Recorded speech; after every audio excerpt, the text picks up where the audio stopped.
And if any of you are facing issues with joining, you can let me know. I hope there are no issues in joining the meeting. Uh,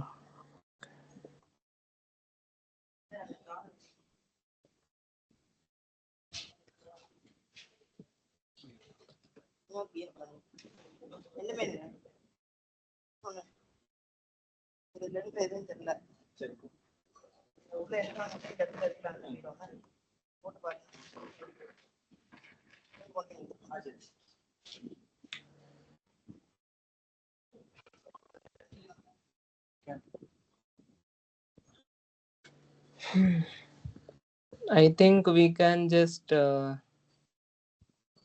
start now. So Yes. last time there were more people. At least 7 to 8 people had joined. And last time we had discussed the assignments for week 2, which was more on optical microscopy and different modes which can be used in optical microscopy, and what are their benefits, what are the arrangements involved in those modes. This week will cover electron microscopy, some of the basic concepts in electron microscopy. And last time it was suggested that initially it's better if I recap all the topics which have been taught in the week. And while I'm going through the topics, you all can ask me your doubts also. And for those who have not joined, they can see the recordings on YouTube. So I'll expect that you will be asking doubts when I am just recapping the topics, going through all that was taught. And after that is done, in the last half an hour, we'll discuss on the assignment of the week.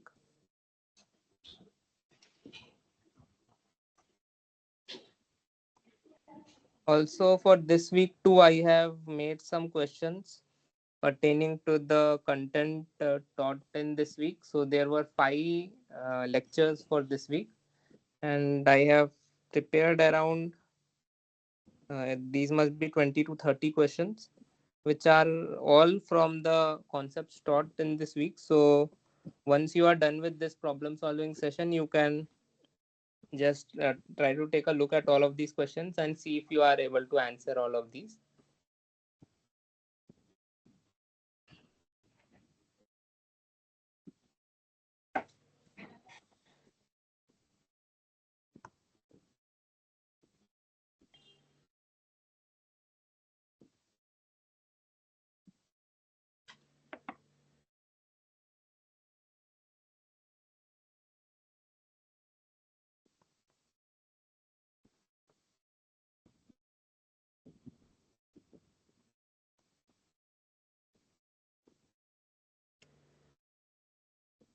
We'll wait for 2 more minutes. Once it is 3:10 p.m., we'll start with our uh, content, like recapping of the content taught in the week.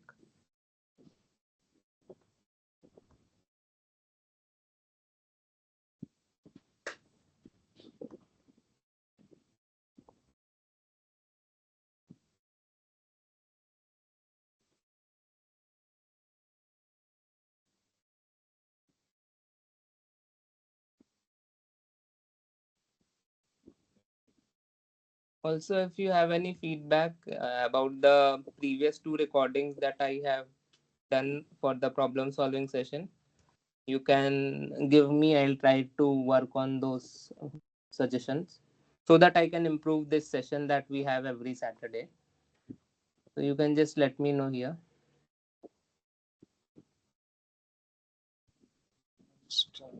Shall I speak?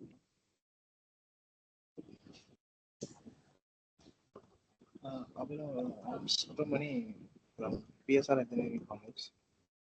I'm Okay. working as a have just this is first time I have entered in problem solving Okay. classes. Okay. I have submitted first 2 week assignments. I have one query this regard. Shall I ask now? Yeah, yeah, sure. Yeah, in week 2 assignment, Hmm. question number 15. The problem is if the question is what will be the depth of field in microns, and I have solved myself. I have used the formula H equal to 1.22 lambda divided by mu sin alpha tan alpha. But I have Okay, referred yeah, to yeah. some interval. But according to your NPTEL team solution, they have put 0.61. Which one is correct? Uh, I want to know that which one is correct. Why it is 0.6? Okay, okay.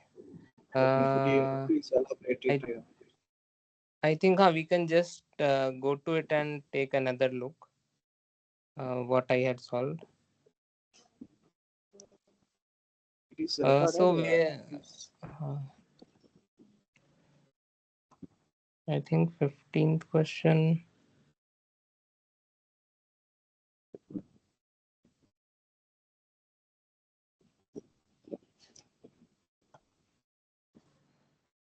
This one. no, 15. Yes, Yeah, yes. This one 15th. is. Yes, you are correct. Hmm, hmm, Yeah, hmm. I have this is formula is okay, but the numerical data I have used one instead of Okay, 0.61, I have used 0. I have used 1.22. But, but okay. here you have taken 0.61 numerical data in terms of lambda divided by mu. That is my argument. Which one is correct? Why? Yeah, it is 0. I don't know how it comes exactly, but I want to know Hmm, about hmm. this. Which is the correct value? Yeah, 0 Yeah. point. But the Okay. internet I have referred 1.2 to lambda something. So I have taken directly from that. So I have solved. Okay. Okay, I see. Mm, 1.22, because from what I remember, uh, you have gone through the lecture video of Shibayan sir for this. Actually, I didn't read that. I laterally, after submitting my assignment, Hmm, hmm. I saw that lecture notes. After that, Okay. I know that formula 0.61, but Hmm, hmm. fully I did not watch fully the lecture video. But due to some other my work. Hmm, hmm. But I will tomorrow maybe I will be free. I will go through the all the things which is taken. Okay, I'll just show you that part. So you are asking why we have 0.61 in the formula, is it? Yeah, why not 1.22? So there are two formula. How it comes for one problem? We have that used two formula. Some books are shown me 1.22 lambda, but here some of them they told that to 0.61. So, but I have confused with that. Hmm, hmm, hmm. That I think 1.22.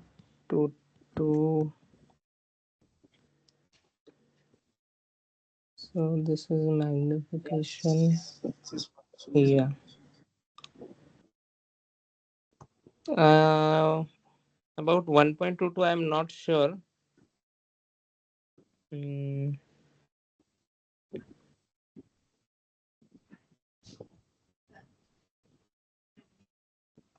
yeah. Abhinav, just minute, Do you just a have minute. any source? Yeah. Yes, I have some PPT. I have, and how can I? But I don't know how to show you that.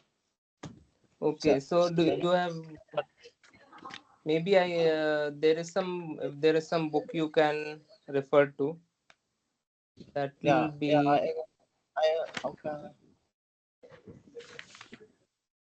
uh, maybe you can share your screen if you want. You can share it. I will look in just a minute. Hmm.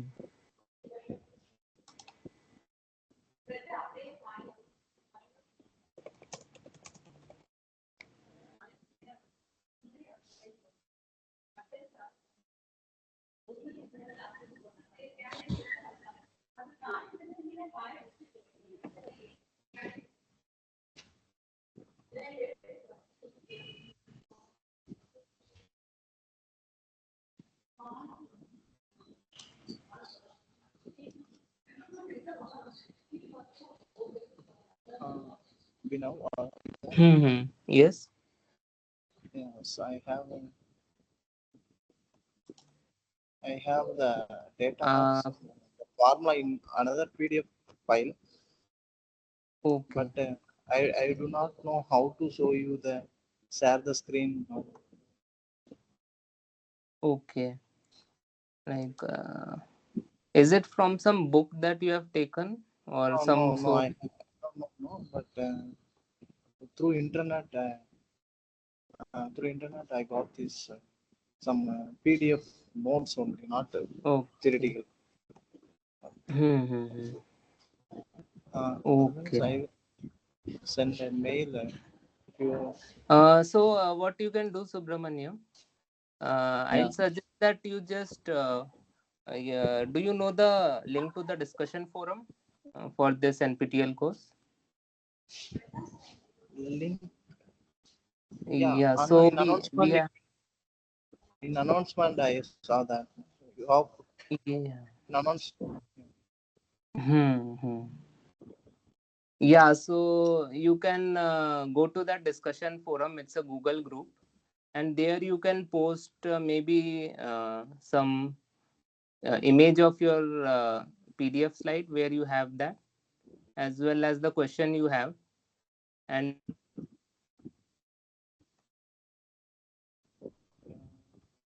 we have It's, participants. We'll try to do some research and answer, like resolve your query. okay. Can you do that? Yeah, so right now. Afterwards, after this session, just Okay.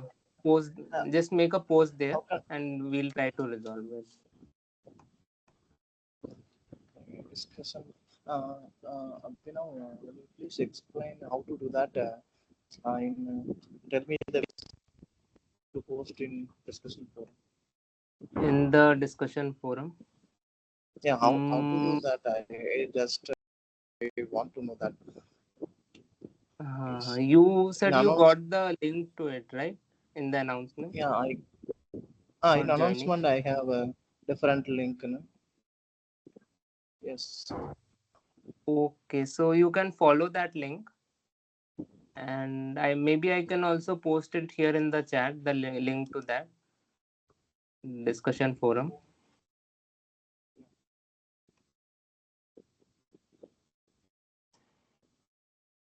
I'm just seeing now survey on problem solving session techniques in characterization. There is a link is here is the link to the form is something is given.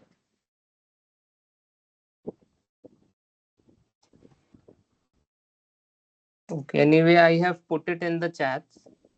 You can just go there and click on new conversation, and then you can just write your question and post it.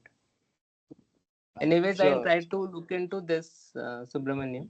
I'll try to look Yeah. into the formula and get it from some verifiable, like verified source, and Yes.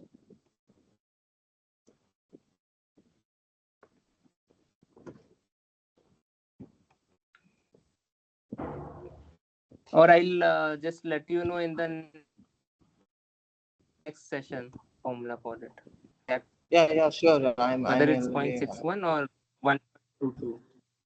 No. So in the I next am. session, I'll just let you know Yeah. Yeah. what is Sure. it. Thank you, sir. Thank you so much. Okay. Any other doubt you have in the past 2 weeks contents? Yeah. I have one more query. Just theoretical Okay. questions. So, Okay.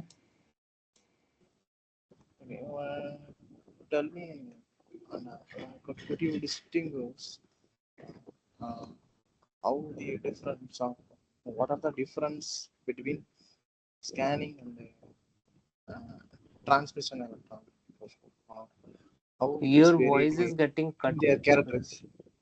Are you able to hear? Hello? I could not hear some of it. Maybe you just repeat once again. Abhinav, I'm Yeah, repeating now. What is yeah. the difference between scanning electron microscope and transmission electron microscope based on their characterization? What are the similarities and what are the Oh. difference between scanning and transmission Hmm. electron? Could you Hmm. distinguish that? Okay, sure. So this was taught a little bit in the first week, right? In the so Yeah, just a yeah, yeah. basic, just the basic difference of it was taught in the first week, in the first lecture. I'll just let Yeah. you know. Yeah.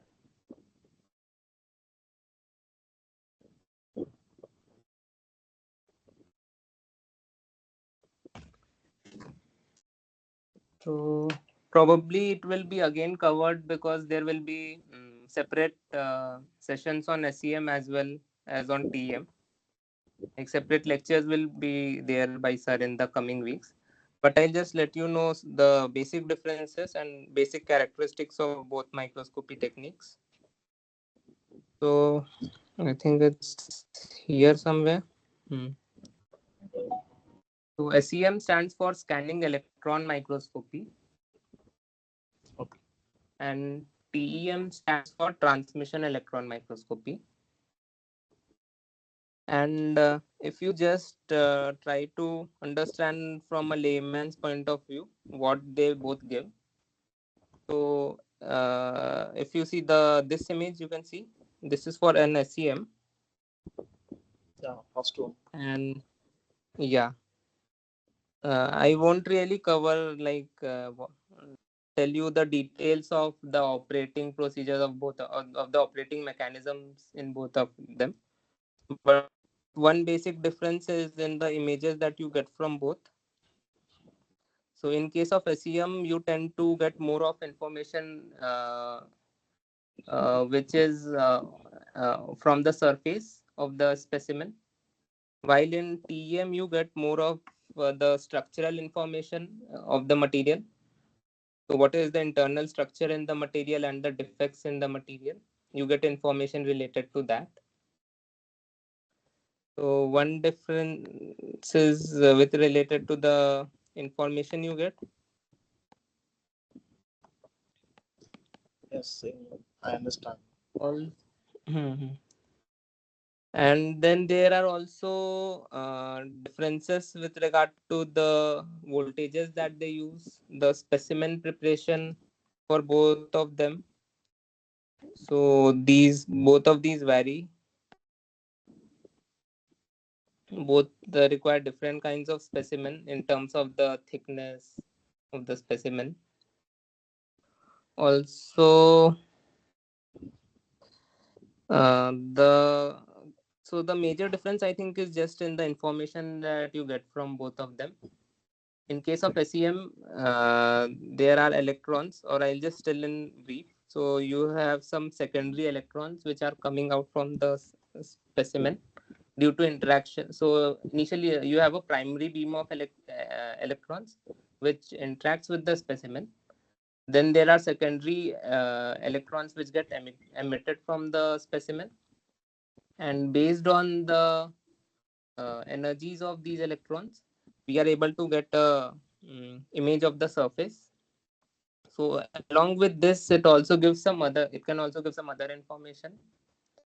So we have different kinds of signals which come out from SEM. We have the secondary emission of electrons.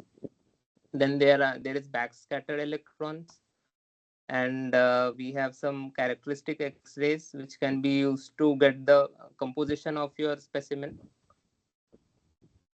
So based on this, some other information is also available related to the spectroscopy, that is getting the composition of your material, as well as the major I think use case of SEM is just to get the morphology of your material, the surface information, because the depth of field of SEM is very high.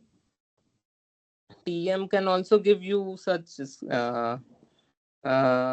information related to the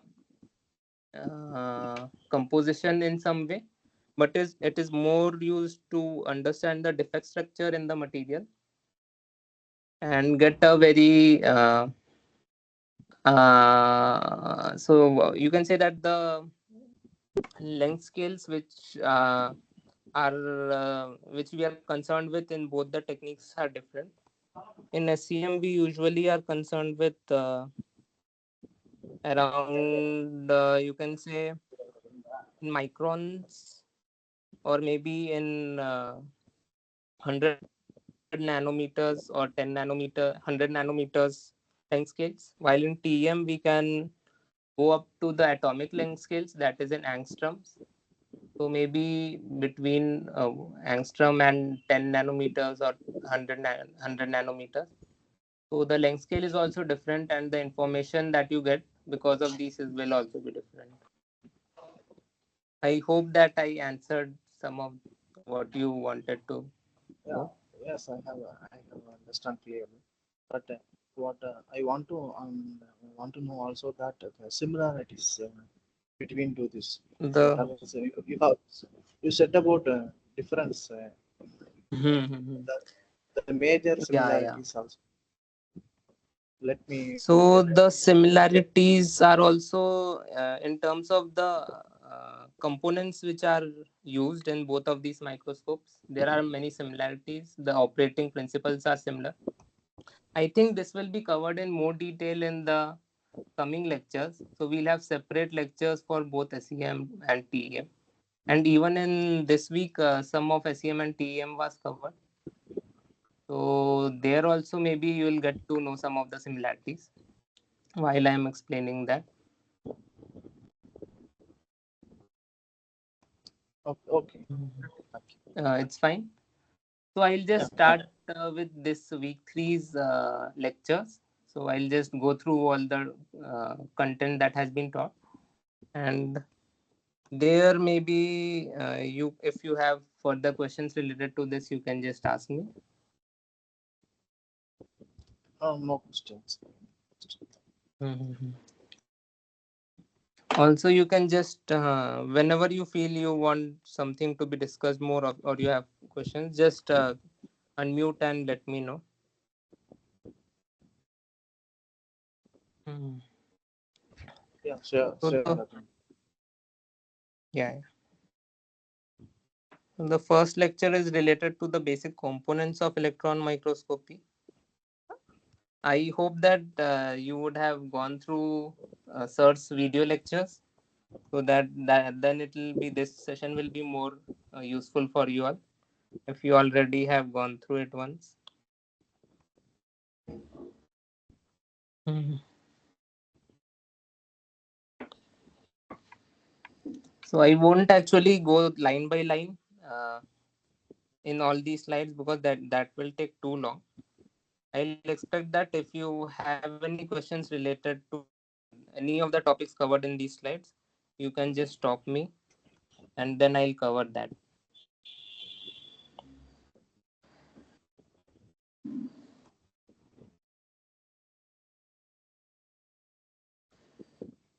Mhm. So earlier we had like earlier sir had taught about the optical microscopy where we had beam of light, and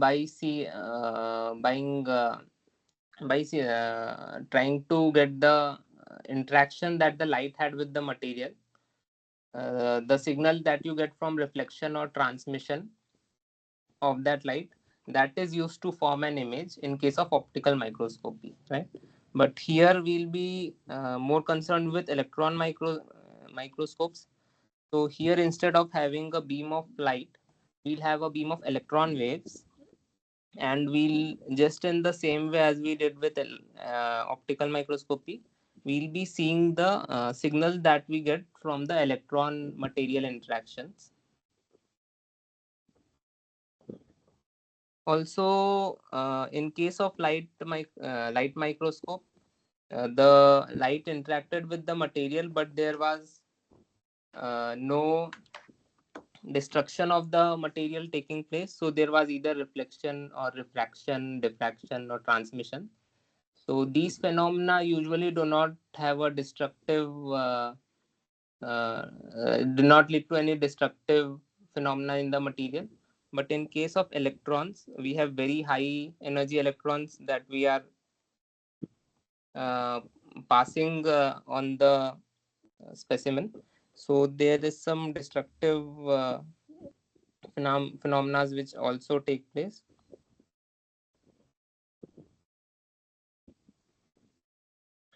Here we have a, setup arrangement for TEM, transmission electron microscope, and I'll briefly tell you what are the different parts of it.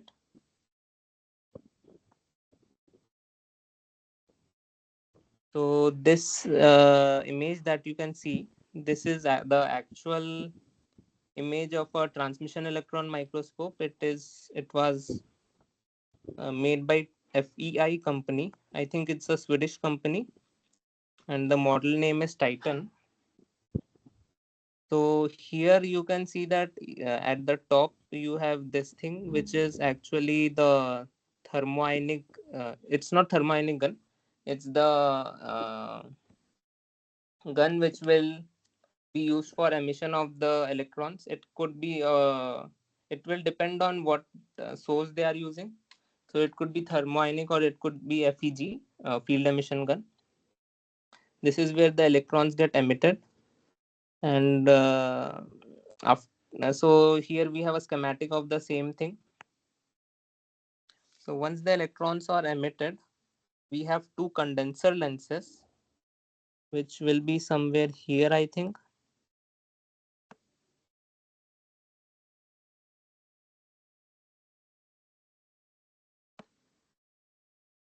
Just a minute. Yeah, so we have two condenser lenses here.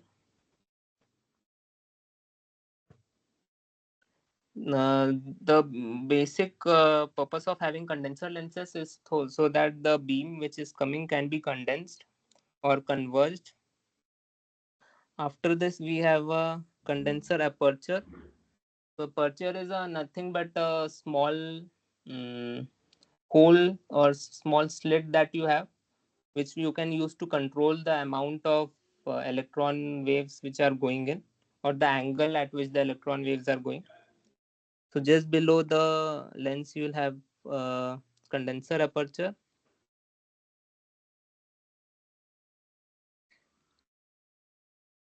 Also, there are scan coils which are used to scan the beam. In case of, I think, STEM, scanning transmission electron microscope. Then below that condenser arrangement, we have the specimen. Here you can see this is where the specimen is kept.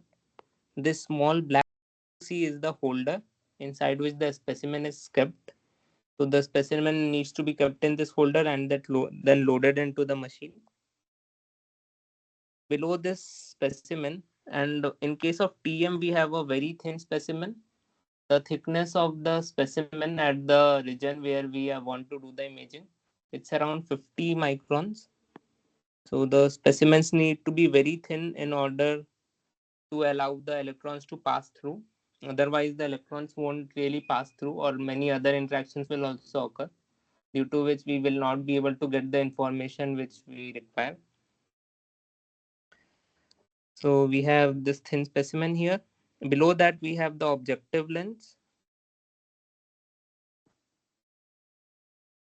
Objective lens is used for magnification purposes, just the way it is used in optical microscopy. Below the objective lens, we have apertures. So there is objective aperture, back focal plane of the objective lens. And below that, we have the SAD aperture, which is the selected area aperture. This lies in the image plane of the objective lens. Below this, we have a projector lens, which is used for helping with image formation. And here in this screen you can see a bit of fluorescent screen here, slightly yellowish green. This is actually where the image forms. And we have two PCs connected, which can be also used to see the image. So the image which is formed on the fluorescent screen can be transferred to the screen of the PC. Then we have certain controls in these joysticks. We have some joystick and knobs which can be used to change the parameters of the lenses and the aperture so as to get our desired image. So using these we can change the magnification or the focusing of the image or the different arrangement of the components just by changing these controls. So I'll prefer that I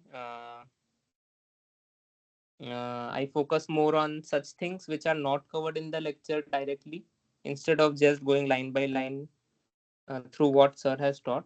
If you have any questions related to these, you can let me know. This is also the same arrangement. So it's a simple arrangement showing all the essential components that need to be there in a transmission electron microscope. And I have covered all of these and their arrangement in the previous image where I showed how they are arranged.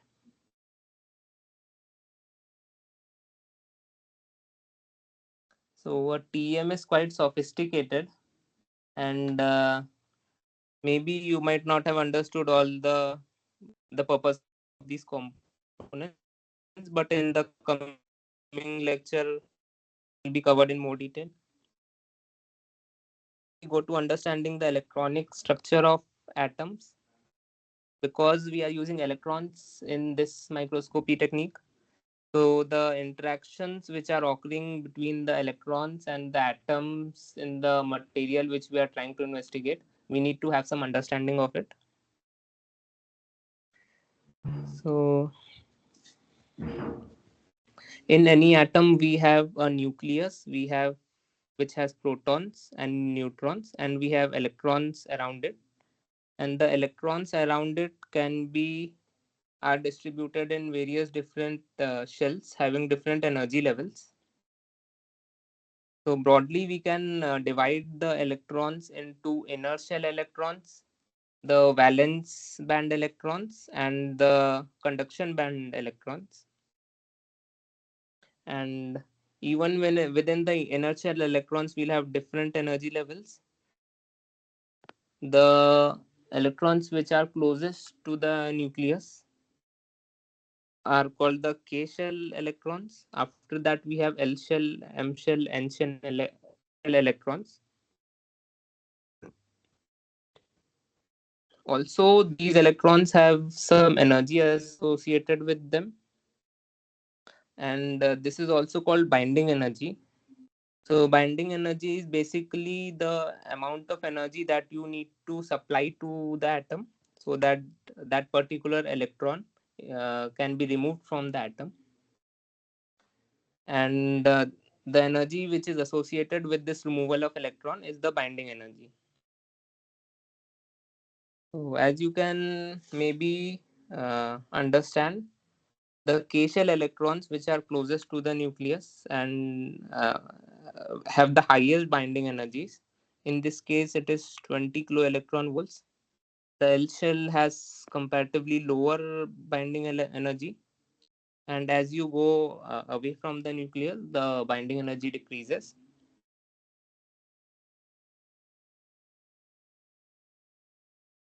And here it is negative because the electrons is more stable in the atom than it is when it is away when it is in free space away from the nucleus. Because of that we have a negative potential energy here. Also I touched upon valence band and conduction band when I was describing the electronic structure.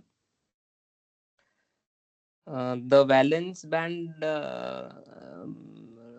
is the valence band refers to those electrons which can be shared with other atoms. So the inner shell electrons are have very high binding energies. They cannot really be shared with other atoms. But the outer shell electrons, they have comparatively lower energies. So atoms can share these electrons and form bonds. There are also some electrons which are called the conduction band electrons. These tend to be delocalized, which means that they do not belong to any one single atom. They are also sometimes called sea of electrons or cloud or electron clouds because they can freely move around. They are not restricted to any one atom. And it's because of these atoms, which are in the conduction band, that we get electrical conduction in materials. When these electrons move inside the material due to application of a voltage, we get electricity. And usually there is a band gap associated with every material, and uh, and if the valence band electrons wish to go to the conduction band, they'll have to surpass this band gap. In case of metals, this band gap is very low, because of which we have lots of electrons in the conduction band, and even small voltages can cause the generation of electricity. I'll try to. Okay. Okay, I think we are okay with time. So after this here also, the different energy bands have been discussed: the valence, outer shell electrons, conduction band, valence band.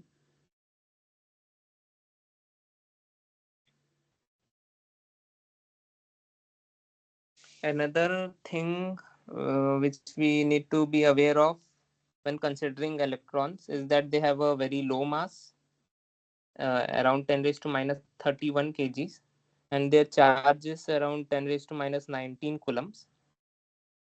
When we accelerate it with the potential difference of V, so we are applying a voltage of V, then there will be uh, so then they will be accelerated with some energy, and that energy will be E into V, where E is the charge of the electrons and V is the voltage that has been applied. And if the voltage applied is very high, then the energy of the electron also will be high, and as a result the velocity with which the electrons are moving will become very high. So a simple formula of energy balance for knowing what will be the velocity of electrons is E into V, which is the energy that has been supplied by due to this voltage difference, is equal to half me into ve square. So this is the kinetic energy of the electrons due to the supplied energy, and v will give the velocity of the electrons. If the applied voltage is high, then small v can reach almost some fractions of the velocity of light, and in that case this formula will no longer be valid. So in that case we'll also have to consider relativistic effects. So there will be a change of mass due to relativistic effects, uh, and as a result the wavelength of that electron and the wavelength of the electron will also get affected.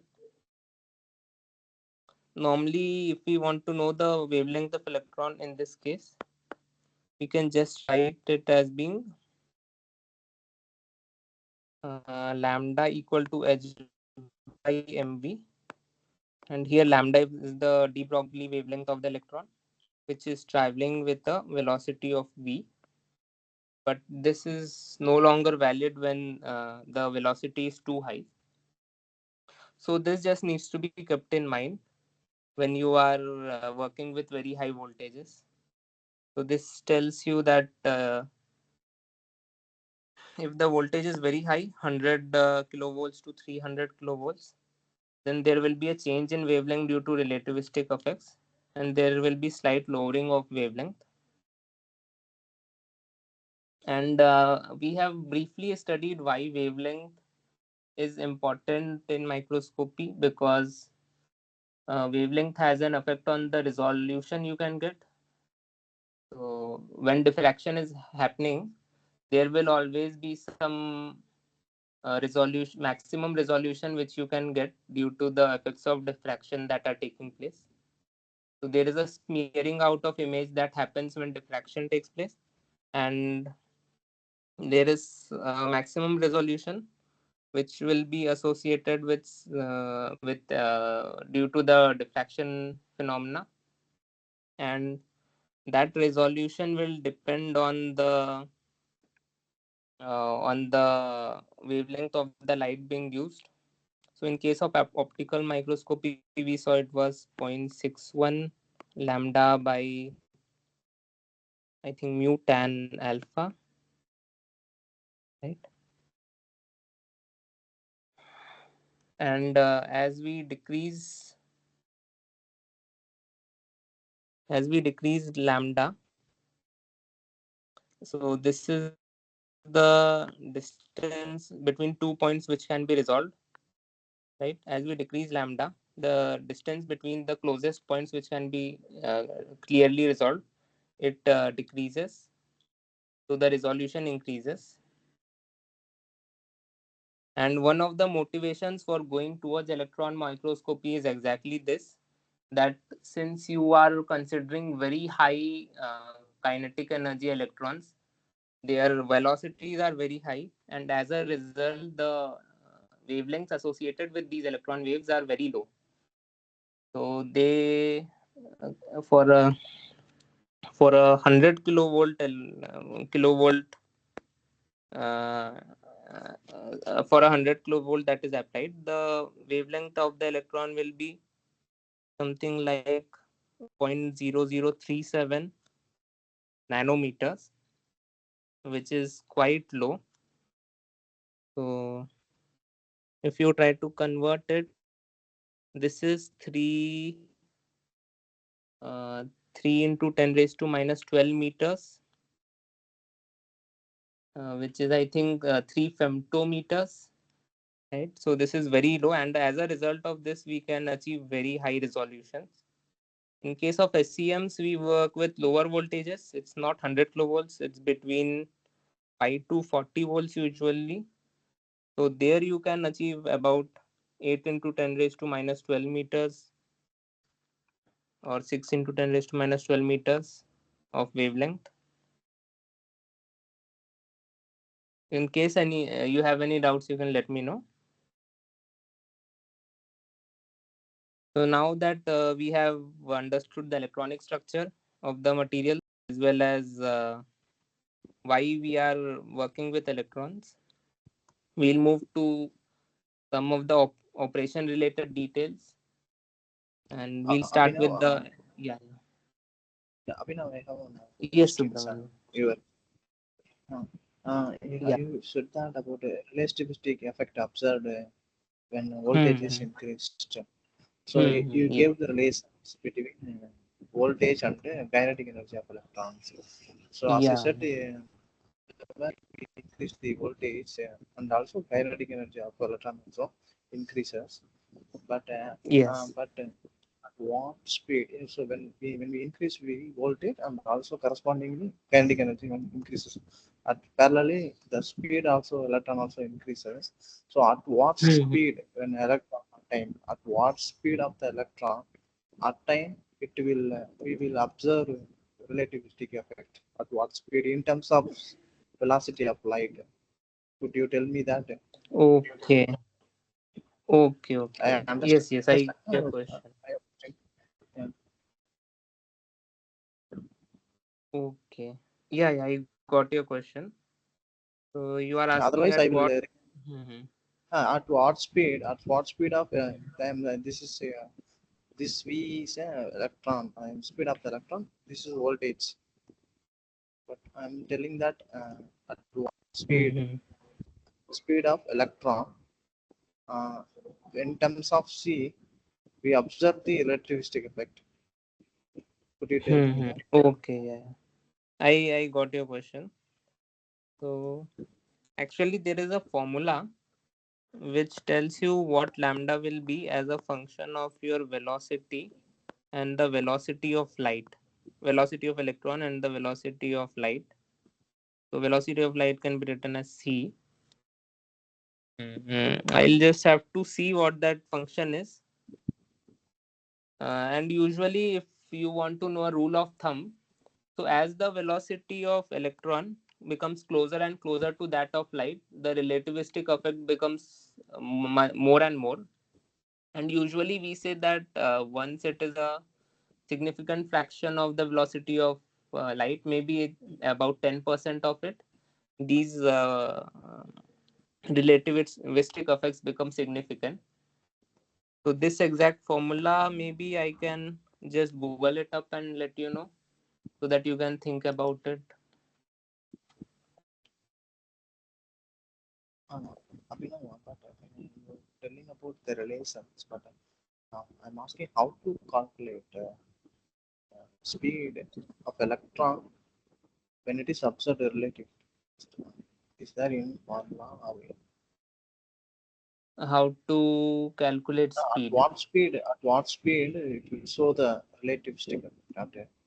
So when we increases when Okay. we increases v and also v also increases speed also increases, but Oh. at particular speed it will show the relative sticker effect. That I'm asking that what speed in Hmm. terms of numerical, whether it is in In terms terms of c of, or velocity or v. okay, okay. Just give me a minute. I'll try to get that formula. Yeah, So sure, you sure. understood It what will I take your explained earlier? yeah. You are relating about that wavelength. This is wavelength, de Broglie wavelength of electron. So Hmm. it will changes Hmm. when when it is when relativity effect observe that de Broglie wavelength also changes.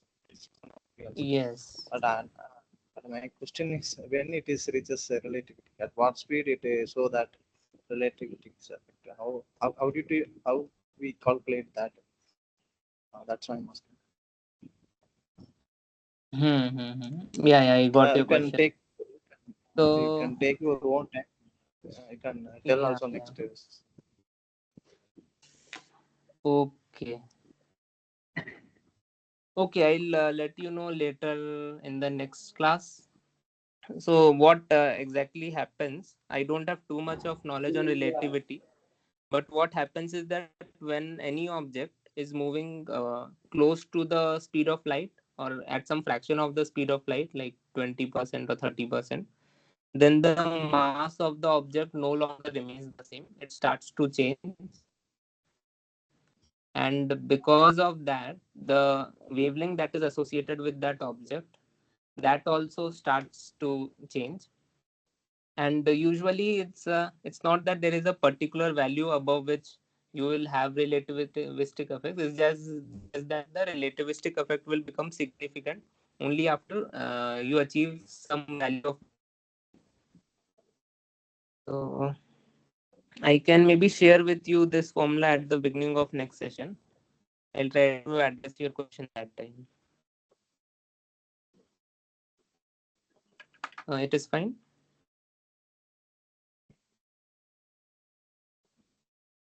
uh, can I move to the next topic?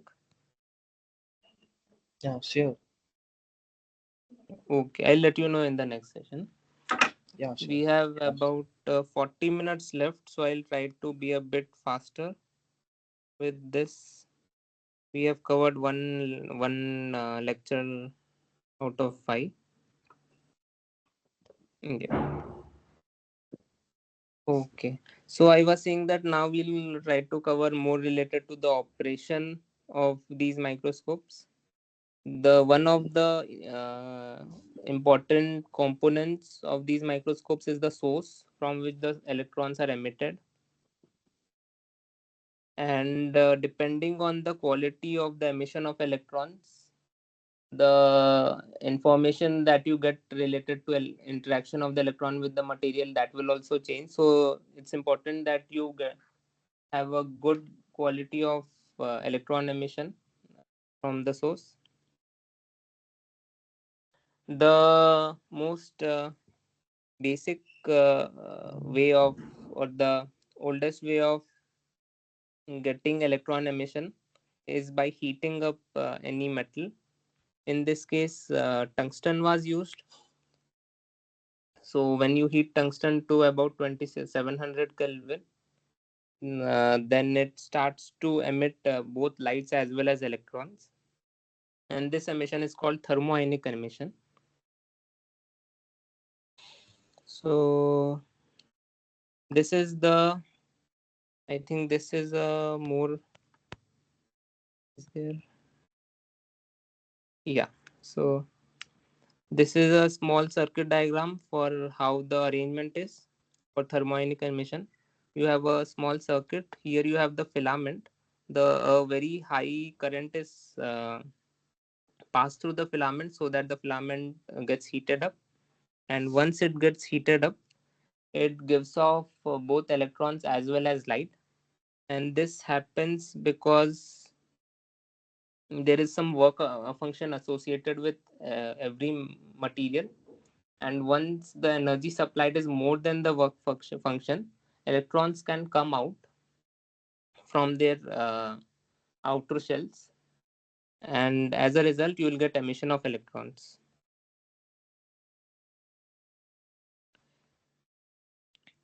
So here you can see the arrangement that is used for this electron emission.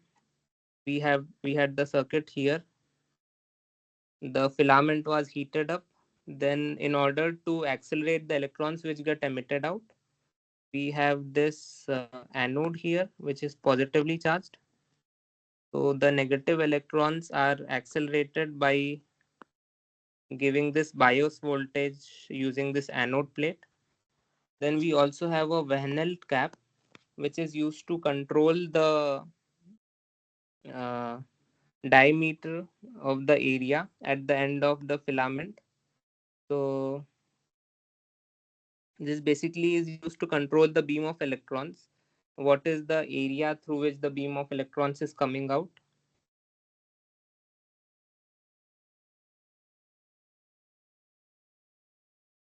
It is also called the crossover diameter. So the mechanism is that here you have the negatively charged electrons coming out from the filament. Then this cap is also slightly more negatively charged. So it will repel the electrons which are coming out, and as a result, it will push the electrons to come together. And depending on the voltage of this Van cap or Van grid, the diameter or the crossover diameter from which the electrons are coming out, that can be controlled. And by controlling the bias voltage of the anode plate, we can control the energy with which the electrons are coming. That is the wavelength associated with the electrons.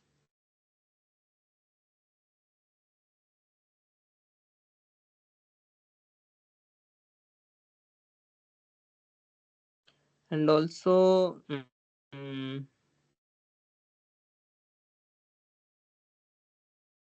when you are applying the voltage in order to heat up the filament and cause emission of electrons, since the energy supplied is more than the work function of the material, initially when the applied voltage is low, there will not really be much emission of electrons. Initially there will be no emission till some point, and this is because the applied voltage is not enough for the electrons to um, jump out of their shells. So if the energy supplied is less than the work function, they will not be able to come out, and you will have this dark region. Yeah, but once the filament is heated if the filament current is past a particular value, the electrons become it becomes possible for the electrons to come out of their shells. And slowly, as you increase the filament current more, we'll see increase in the emitted current. So we have two currents here, filament current and emitted current, or the beam current. Filament current is the current associated with the closed circuit, and the beam or the emitted current is the current which is due to the electrons which have been emitted and are being accelerated towards our sample, which is script at the bottom. So above a particular value of filament current, we'll see emission of electrons. But we'll also see that after a particular value, there is saturation. If you supply more current, if you heat up the filament more, there will no longer be any increase in the emission of the electrons.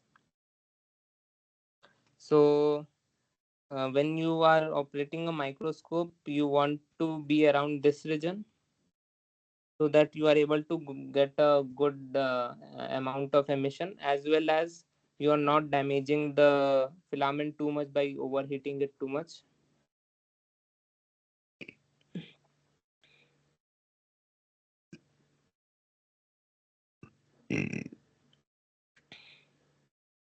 Also, we can describe by using brightness, by using the term brightness. And brightness is a measure of how many electrons are coming out per second from a given area of the specimen. And it is related to the number of electrons that are coming out through a particular solid angle. It is majorly affected by two different factors. One is the temperature of the filament, and second is the thermionic work function of the filament material. As the temperature of the filament increases, brightness will increase because more electrons will be able to come out since you are applying higher energy. So electrons can easily jump out of their shells because of that. And also, if the work function is low, then it will be easier for the electrons to just come out, since by since the energy barrier associated is lower for emission. So tungsten is a material which has a high melting point as well as a low work function. As a result, tungsten was being used earlier for still it is used, but this was the material of choice for thermionic emission.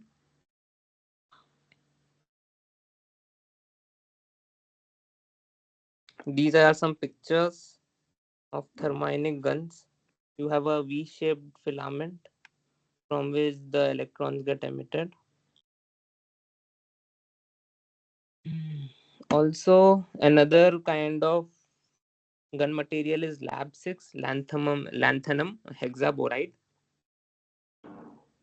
And the benefit of using Lab 6 is that here you have a lower work function. So the heating up of the filament is less. For lower currents, you can get more emission compared to the tungsten filaments. And it is possible to get more brightness by using Lab 6 materials. Then another another way of emitting electrons is by using a technique using a gun called field emission gun, and this uses a different mechanism of emitting electrons. In thermoionic emission, you had electrons coming out because they had mm, crossed the work function energy barrier. But in this case, in field emission guns, what happens that the what happens is that we apply a extremely high electric field, and because of this high electric field, a mechanism called tunneling of electrons takes place. So this is a quantum mechanism, quantum mechanics related phenomena, in which when the electric field is very high, the electrons can tunnel through a material, and as a result, even if the energy is the electrons do not have the energy uh, which is required to overcome the work function barrier, they can still get emitted from the material. And these kinds of guns which use these tunneling phenomena are called field emission guns, since we are using a very high electric field to cause this emission instead of using thermal energy. And they are also called cold FEG because they do not involve thermal energy at all. In this case, instead of having that filament, we we have a very thin needle. We have a very thin needle like tungsten filament, but this is much thinner compared to the thermionic one. And when a very high electric field is applied, tunneling takes place at the tip of it. The tip has a diameter of about zero point 0.1 microns. And also in this case, you have two anodes which are used to accelerate the electrons which have been emitted. Okay, so the first one is used for extraction of the electron from the tip, and the second is used for acceleration. FEGs have certain advantages compared to the thermionic electrons, and nowadays the more Sir, sophisticated. Yes, sir, am I please let me audible? know what. Yeah, yeah, you are audible. Sir, actually, we are using two anodes, anode one and anode two, Hmm. right? But Yes. we have the provision to have a sharp tip as well. Yes.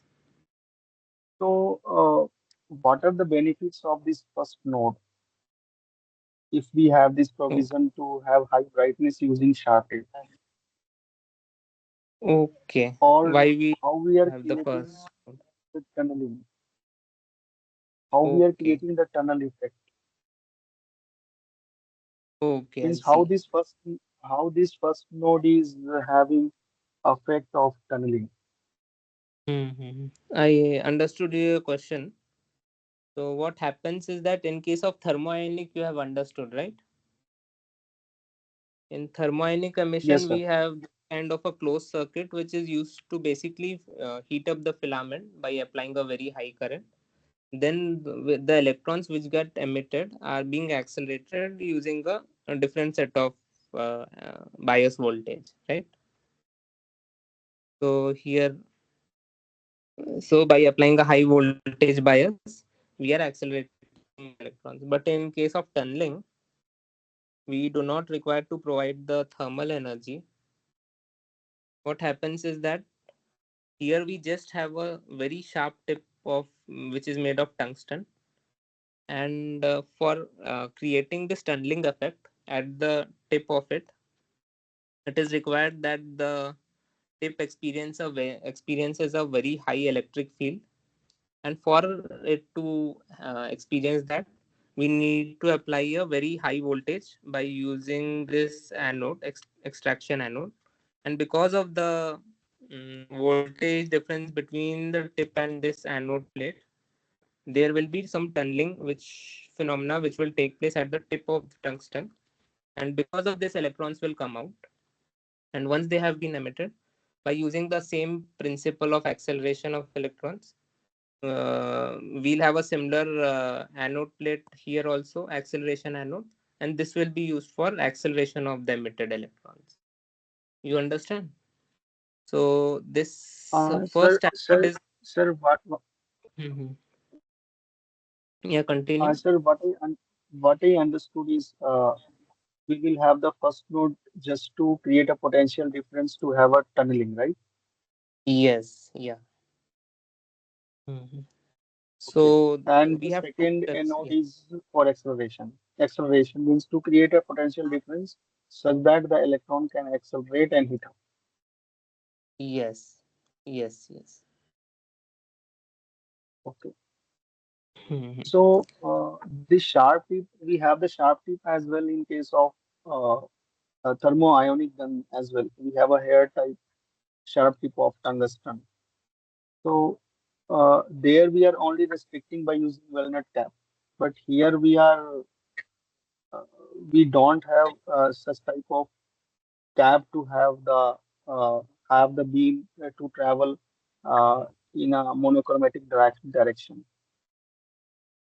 Here we are Hmm. only using the node, but not we are using any cap type to restrict the path of the electron to have the monochromatic path. Yes. Yes. Yes. Yeah. Here we are not using any kind of cap. So So yeah. Yeah. Continue.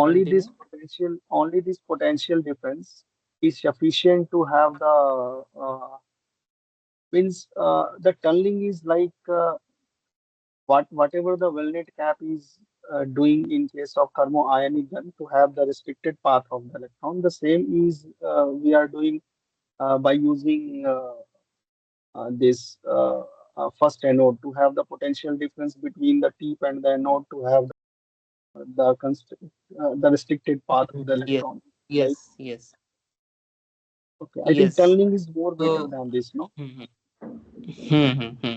So, in case of thermoionic, what happens is that here you have some electrons getting emitted from the filament, but they are not getting emitted in a directed fashion. You understand? So, they might be getting emitted, but they'll all go in different directions. So, in order to control their flow, so that to ensure that they have a directed flow, we have this Vanel cap, which is also negatively biased. So this is also having a negative charge, and this is used to control this flow of electrons. But in case of tunneling, the phenomena occurring is different. We do not have a excitation of electrons. So in thermionic, the electrons were getting excited. They were leaving their outer shells, and as a result, we were getting the emission. But in case of tunneling, we have they come straight out of here. There is no need to control the direction of their flow. You understand? So because of this, we do not need a Vanel cap, that kind of a component.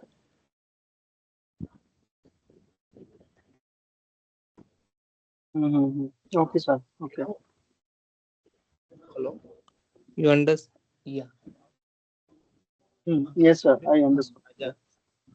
Understood. No? So because the phenomenon itself is different, in tunneling, this is a feature of tunneling that you get a very directed flow of electrons, depending on the direction from which the electric field was applied. While in thermionic emission, you get a very disordered electrons which are in disordered directions. So because of that we need something like a Van cap, so which can direct the electrons in a particular direction.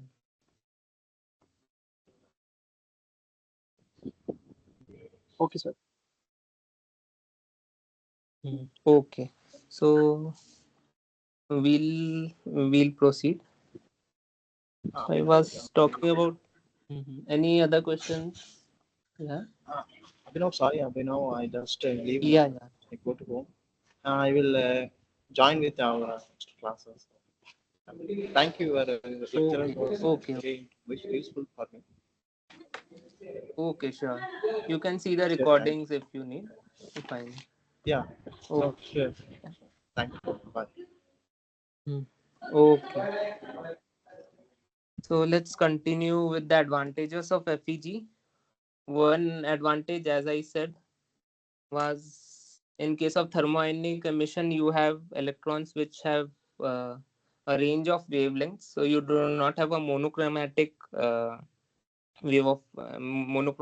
beam of electrons. The wavelengths fall in a range. But in case of FEG, the electrons tend to have a very small window of wavelength.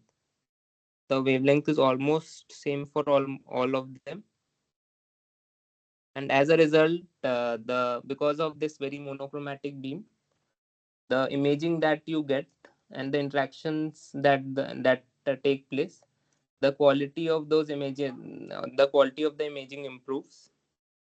Because of this reason only, FEG is much more preferred compared to thermoionic. Also, the brightness in this case is more.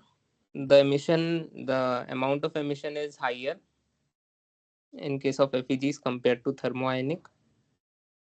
These are the two advantages of using this. Now, these schematics compare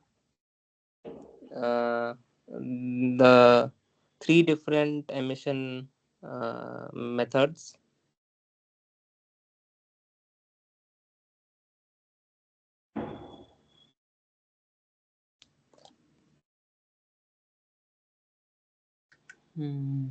We have about half an hour left more for discussion, so I think we can try to cover the rest of the lectures. Now we'll get into lenses which are used in electron microscopes. Here, instead of having optical lenses, you all must have seen optical lenses or magnifying glasses. But in case of electron microscopes, we do not have those kinds of glass based lenses. We have lenses which are made of which are made of coils, and by using electromagnetic effects, we try to control the path of electrons.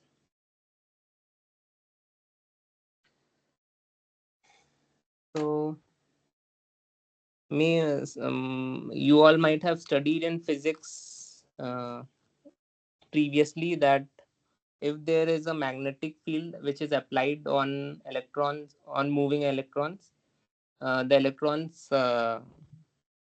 electrons will experience some force due to the magnetic field, and this force, the direction of the force which they will be experienced, can be uh, can be represented by using a formula. So we have F, which is the force on an electron due to a magnetic field, and it's a moving electron. F equal to Q into V cross B, where V is the velocity of the moving charge, B is the magnetic field direction charge. But since electrons have a negative charge, for electrons we can write it as F equal to E into B cross V, where E is the charge of the electron.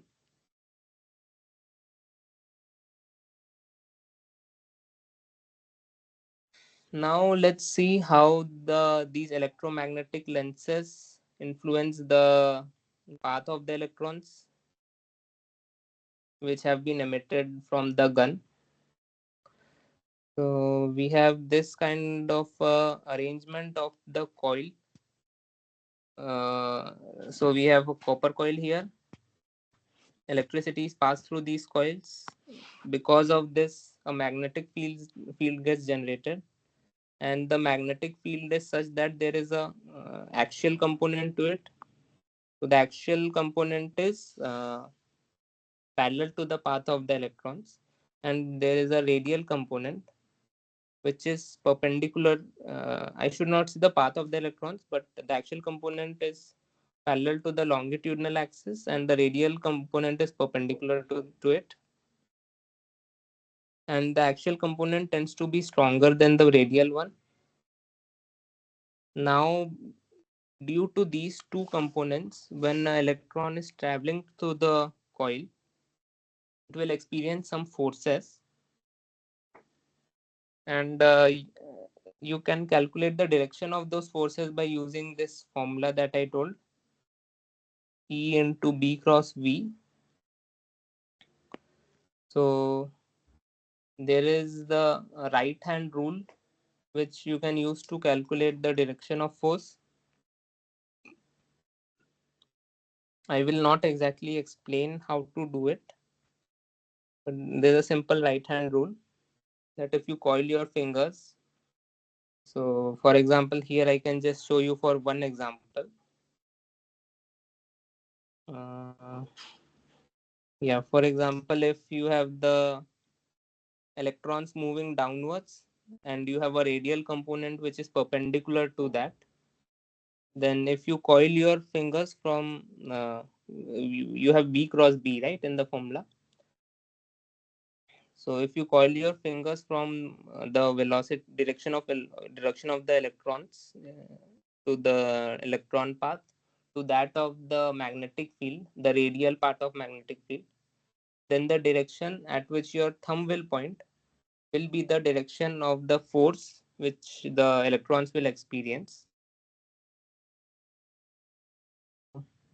By using this rule, you can try to see how the electron path will be affected due to the magnetic field.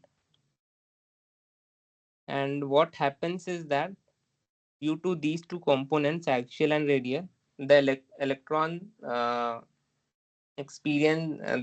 experiences a hexagonal. The electron has a hexagonal path because it experiences forces both in the downward direction as well in the perpendicular directions. Because of this, it has a hexagonal path and it is converging also. So at the end, you tend to get a quite small cross section through which the electron is going through, and this is what you desire.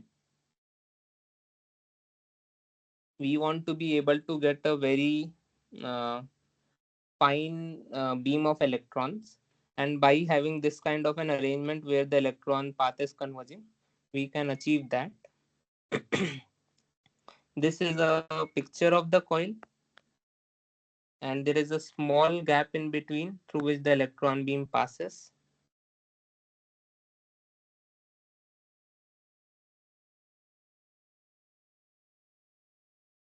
So similar to the electromagnetic lenses, we also have scanning coils. These also use electromagnetic phenomena to control the path of electrons, but the purpose of scanning coil is different. In case of lenses, we wanted to just converge the electron beam as per our requirement. But in scanning coil, we want the electrons to move in certain predefined direction so that it scans over the specimen surface. And for this, the direction of the field that is generated, the magnetic field that generated in case of scanning coil is different from that in case of a magnetic lens. So here the field needs to be perpendicular to the electron beam. But since you do not want to change the path of electron too much while scanning, a smaller field is also enough. If there are any questions, you can let me know regarding this electromagnetic lenses or scanning coils.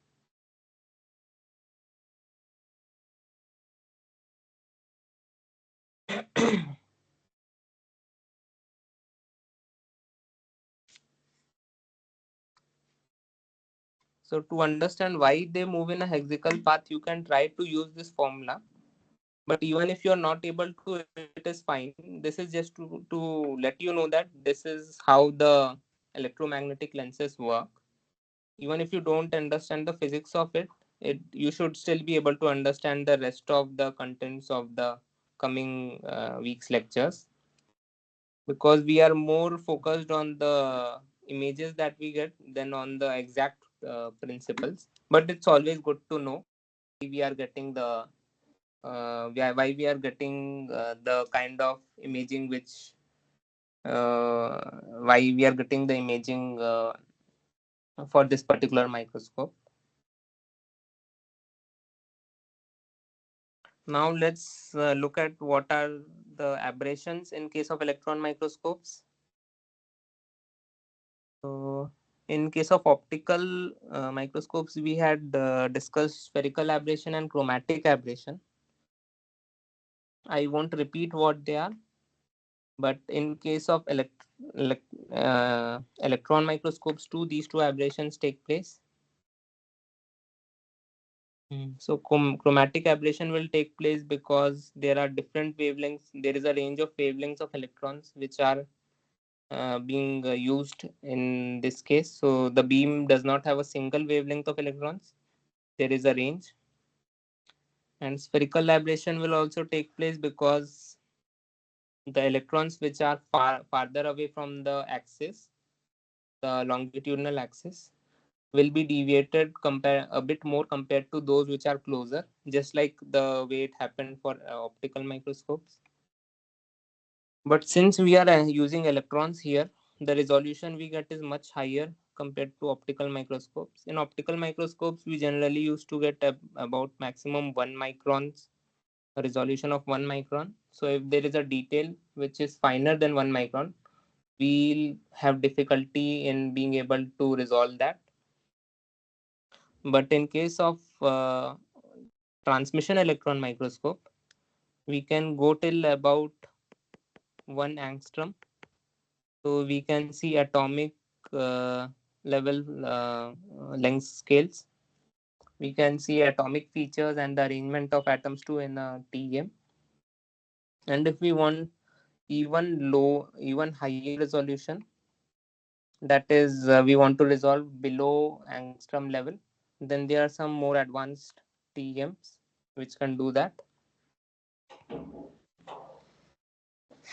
So now that we have understood that spherical aberration will be there in case of TEMs, because electron waves that are coming are at different distances from the axis. One way to be able to reduce that is by using an aperture. So aperture, I had mentioned at the starting, is basically a small slit which is used to control the area through which the beam is passing. So the principles of imaging that we are using here in electron microscopes are in many ways similar to those used in optical microscopes. It's just that since here we have an electron beam, we have certain different components, but their functions are similar. Here also apertures and lenses have the same functions as they had for optical microscopy. And here also, by using apertures, we can reduce spherical aberration. This picture shows some cases where you had spherical aberration, and by reducing this, one way is by reducing the aperture size. You can reduce the aberration and better better resolution of your object.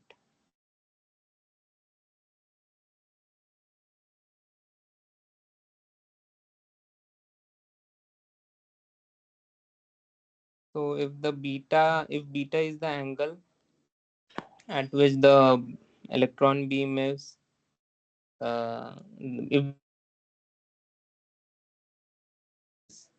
then the amount of spherical aberration will be proportional to cube of beta.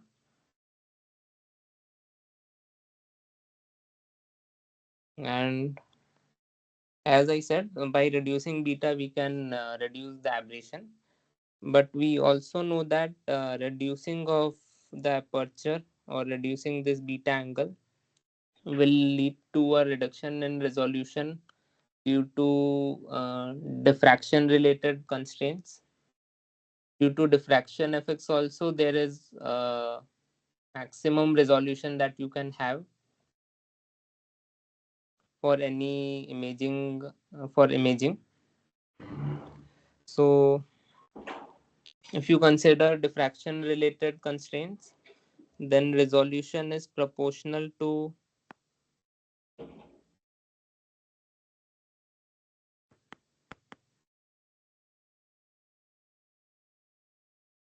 one by beta.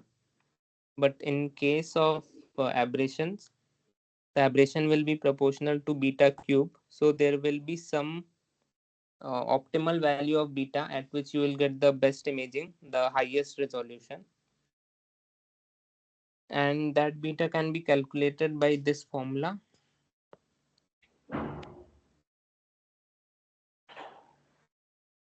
In case of, so we also had studied depth of field in the first week, and we can calculate it by using this formula.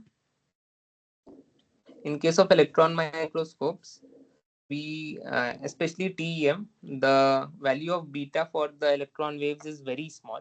It is usually less than 1 to 2 degree. So as a result, because of this very low beta, aberration is very low, but at the same time, the depth of field also is very high, which is a good thing. And since the lambda, the value of lambda we use is very low, our resolution is also good.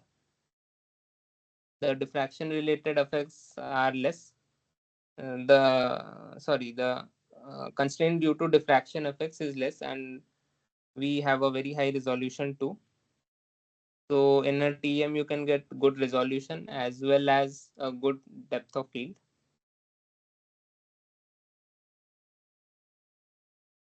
In case of any questions, you can let me know.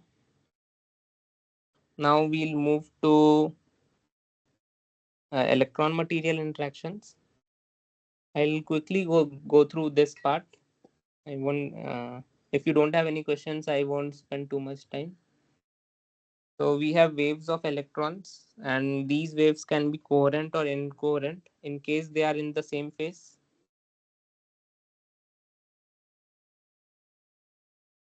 then they are called coherent. So they should be in the same phase as well as have the same wavelength. So this is the wavelength from one minima to the next minima, and if this is the same, we call it coherent. Else we call it incoherent. And if we have coherent wave, we can either have constructive interference or destructive interference based on the phase difference between the different waves.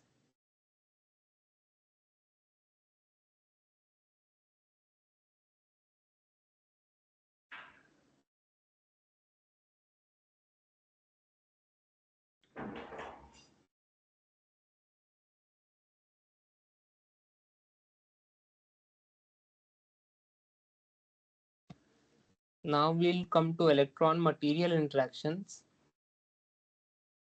We know that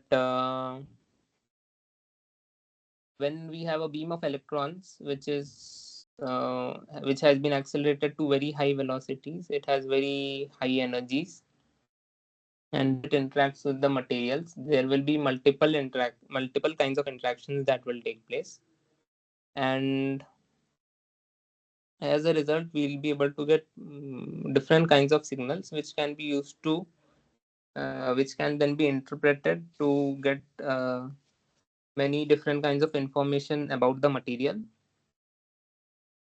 And so in order to be able to understand the signals that we get, we'll have to understand what are the interactions that take place. Firstly, we have the elastic interactions.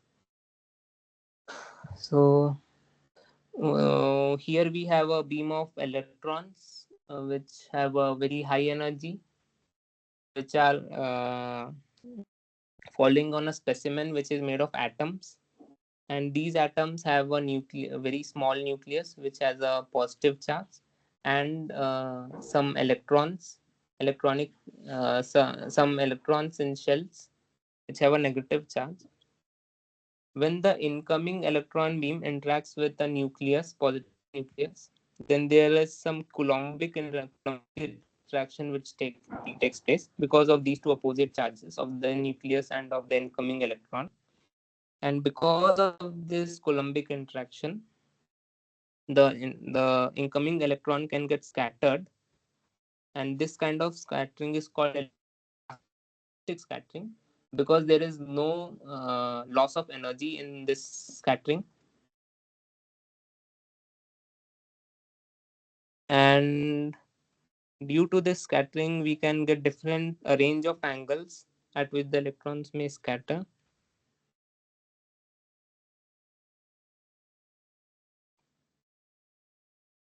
Then we also have some inelastic interactions. These are called inelastic because there is some loss of energy of the incoming electron. And in this case, there can be various different signals that can come out from the interaction.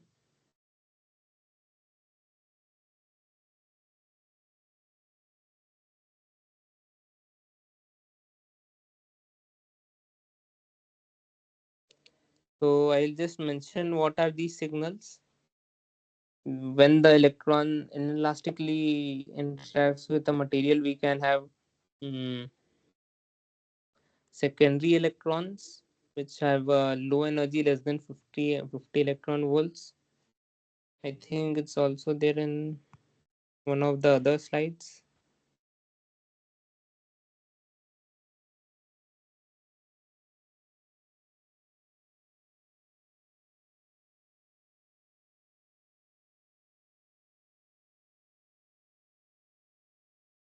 Anyways, I'll tell it here only. Yeah, we have secondary electrons, backscattered electrons. Then we have OJ electrons. The exact regions in the specimen or depths from which these come will be covered in the next lecture. Here I'll just mention it, or I'll mention it later there only. You can just know that we have two kinds of interactions, elastic and inelastic. So if we look at elastic interactions, then the Coulombic force which causes the interactions is dependent on the charges of the two charges of the incoming electron, which is fixed, and that of the nucleus, which will depend on the atom of that the atom that has that nucleus, and the distance r between the electron and the nucleus. And if the Coulombic force is higher, then the electron will interact more strongly with the nucleus, and as a result we can expect that it will be scattered more on encountering the nucleus.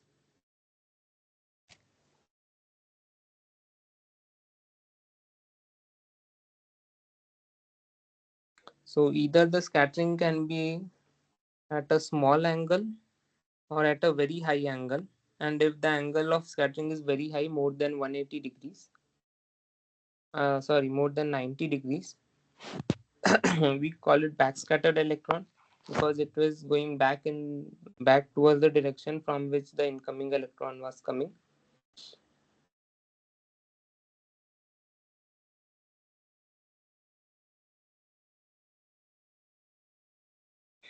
Also, the probability of having higher angles of scattering will be lower, and as the angle of scattering will increase, the probability of having that kind of a scattering event will keep on decreasing.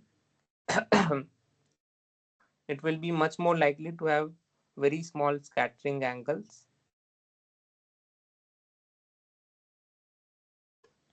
The scattering phenomena will also depend, as I said, on the nucleus, which is the nucleus of the atom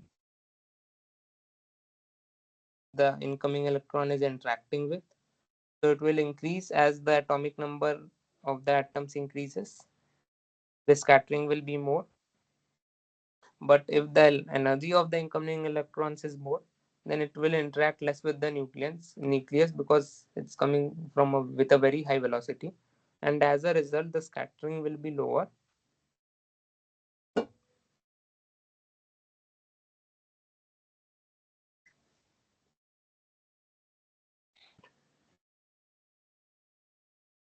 To understand the probability of scattering of the electrons, we look at two different concepts.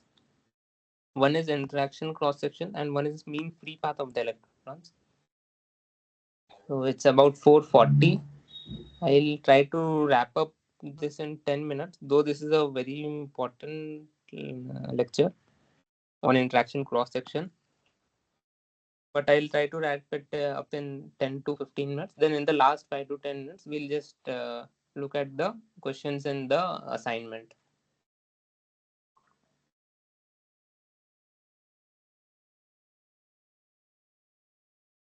In case of any questions, you can let me know.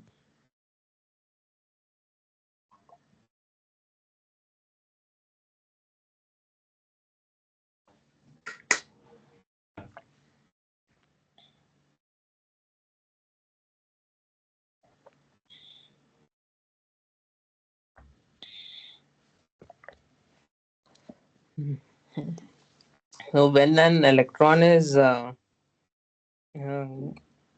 electron is encountering is incoming towards the material, then there will be, we can say that there is a specific area which it will interact with, and that area of interaction is called the interaction cross section.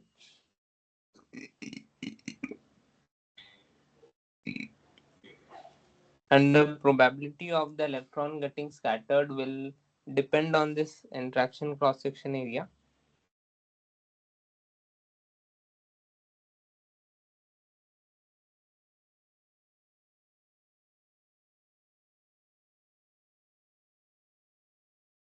This interaction cross section in cross section area will depend on the energy of the incoming electron, as well as on the nature of the material, how what are the atoms the material is made of.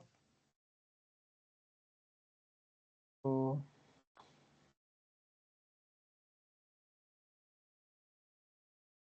this interaction volume will be interaction cross section for the electron will be different for elastic interactions and inelastic interactions. It will increase as the atomic number of the atom increases for elastic scattering, just because Coulombic interactions are very much dependent on the atomic number or the charge of the nucleus, and it will decrease as the energy of the electron increases.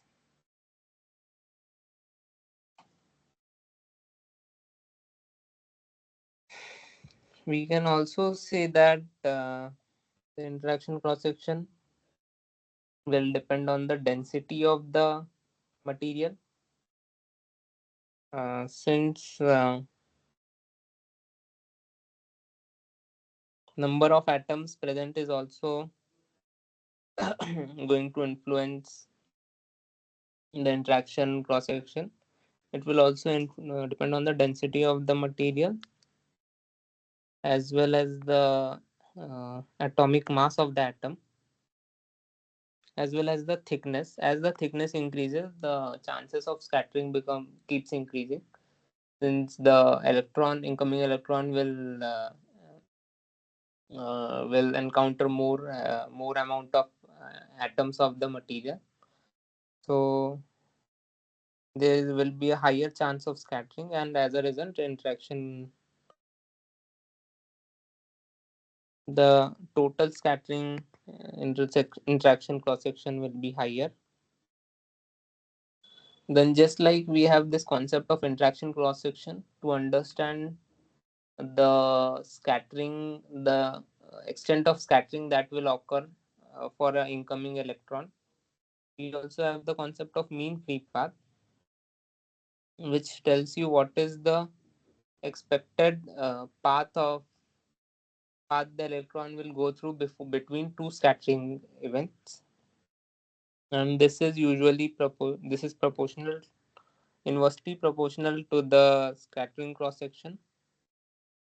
If the scattering phenomena is lesser, the mean free path will be higher. The electron will travel larger distances before it gets scattered again.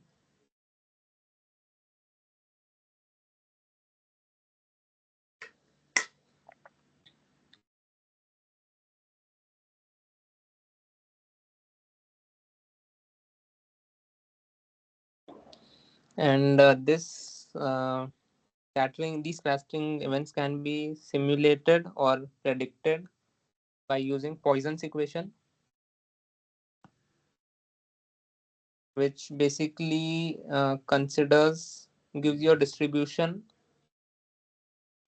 of the distribution gives you a distribution of what is the probability of having different number of scattering events starting from 0 to a higher number of scatterings,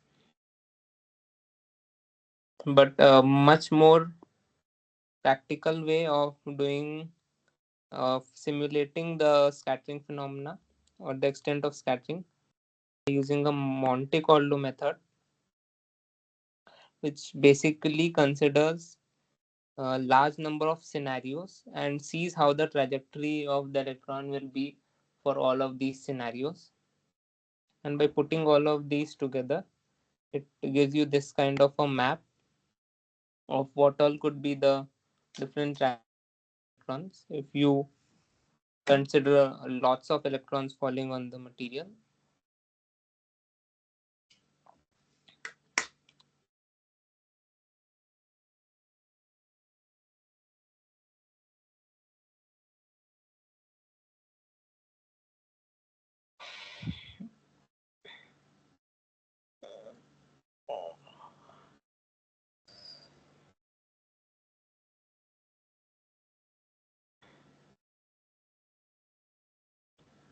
Also, we have a term called differential cross section, which basically tells you what is the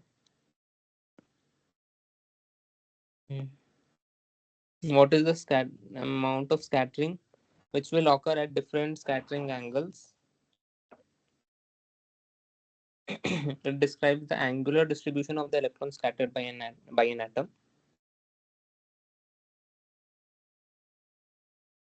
Yeah, so earlier I was talking about interaction volume and the different regions from which different signals come from the material.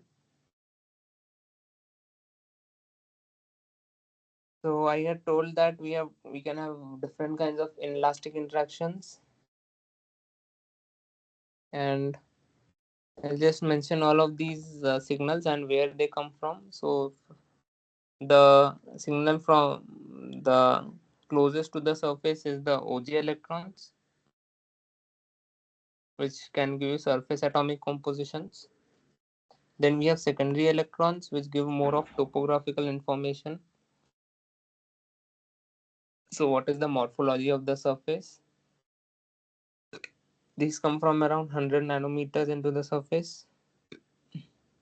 Then come backscattered electrons, which are due to elastic interactions, and they come from around 500 nanometers and tell the atomic number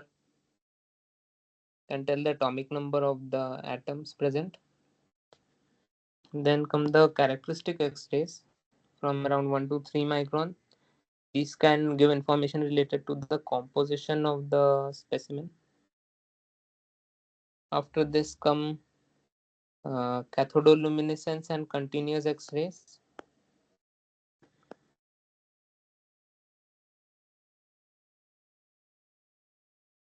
And these also give certain information regarding the uh, electronic arrangements or electronic structure or states of the atoms.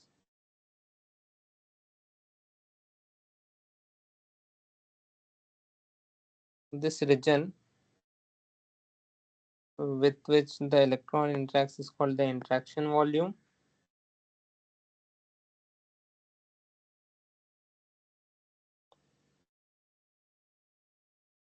The size of this interaction volume will depend on so all of this is more useful if we look at scanning electron microscope, because there we have a bulk specimen and electrons are interacting with that bulk specimen. In case of TEM, you just have a thickness of around 50 nanometers in your region of interest. So just transmission and diffraction take place. But in case of SEM, you have lots of other interactions taking place. So it is crucial to understand this for being able to understand the phenomena taking place in SEM microscopes. I was saying that the interaction volume will depend on multiple factors: the angle of incidence, the magnitude of current, accelerating voltage, atomic number. If the magnitude of current and atomic voltage are high, it means that electron is coming at much higher with much higher energies at higher velocity. As a result, it will be able to penetrate more into the atom and the interaction volume will be higher. If the atomic number is higher,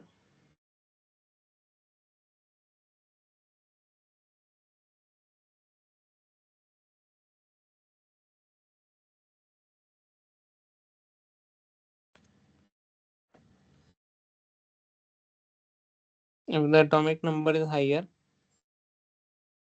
the electrons will interact more with the atoms and they'll get scattered more. As a result, the depth to which they will be able to penetrate will be lesser.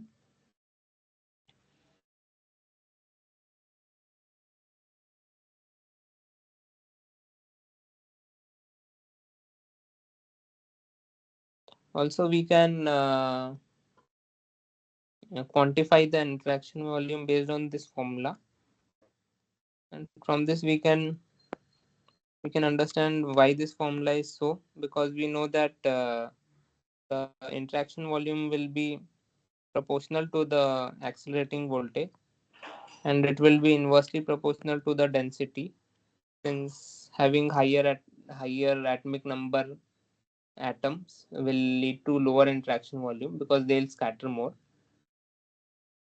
With this, we have completed going through the lectures of week 3.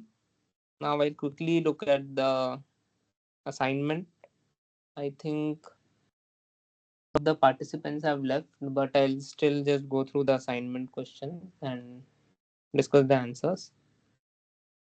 The first question is, OJ and secondary electrons are primarily generated from. Also, if there are any questions related to the previous lecture, you can let me know. OJ and secondary electrons are primarily generated from. So we just discussed this now. They are generated from the surface of the specimen.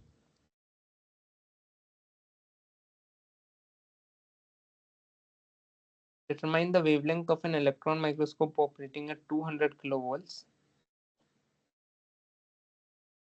And you can neglect the relativistic corrections. So I had told that lambda equal to h by mv, where lambda is the de Broglie wavelength.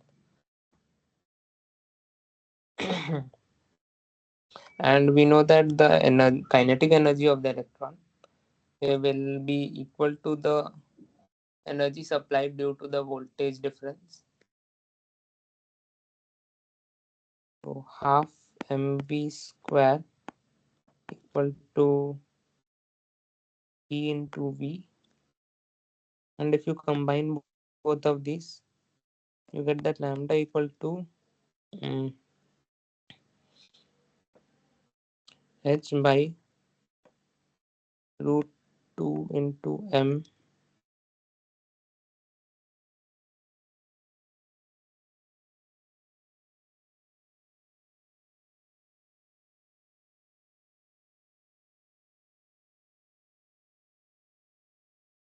into E into V.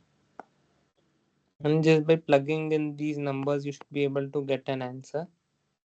I will not calculate it now. The third question is, an electron beam when focused on the surface of a sample can penetrate through if the sample is thin, can scatter through if the sample is thick, and penetrate through if the sample is thin, can penetrate through regardless of the sample size, can scatter through if the sample is thick. So we know that it will penetrate through if the sample is thin. And this is what happens in case of transmission electron microscopy. The there is some amount of scattering that takes place, but most of the electrons are able to just transmit, penetrate through without scattering.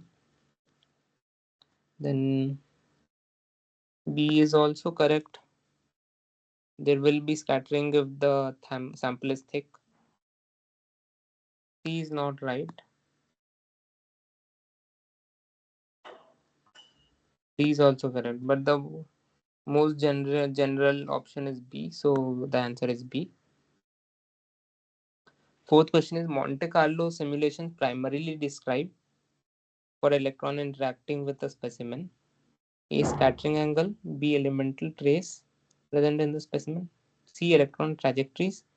D. Variable mass thickness.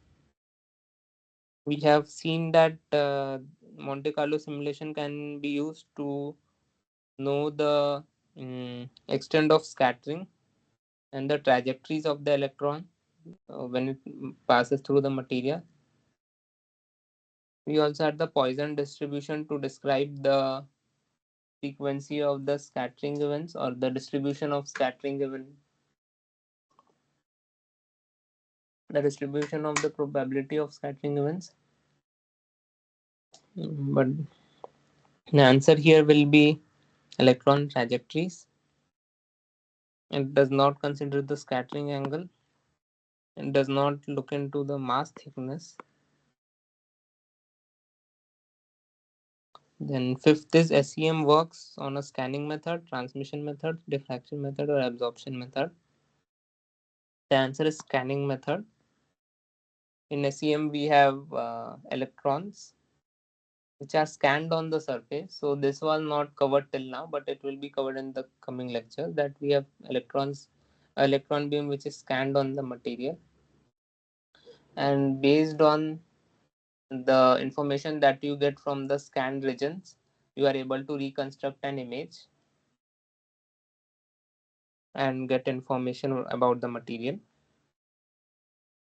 Sixth, between BSE and SE images, BSE usually have lower spatial resolution than SE images. Both BSE and SE images share similar spatial resolution. BSE images exhibit higher resolution than SE images, higher spatial resolution. So BSE and SE both occur due to different interactions or different phenomena. BSE, I have discussed, takes place because of Coulombic interactions with the nucleus of the atoms in the specimen. As a result, the spatial resolution, that is the resolution related to the space, resolution in space, will so spatial resolution basically means whether you can tell you can differentiate between 2 points in space and you can tell the exact positioning of it. So that is not possible with BSE images, since it's a Coulombic interaction related process. But in case of secondary electron signals, it is coming directly from the surface due to some electrons getting emitted. Uh, so when the incoming electron interacts with the atoms, there is some excitation and some electrons get emitted. Those electrons which come out are called the secondary electrons. And based on the positions from which they come out, you can tell what is the exact position of uh, the you can get a understanding of the topography of the surface. So the spatial resolution is very high for SE images, and the answer should be A. SE gives higher spatial resolution compared to BSE. Increasing charge of a nucleus influences elastic interactions with an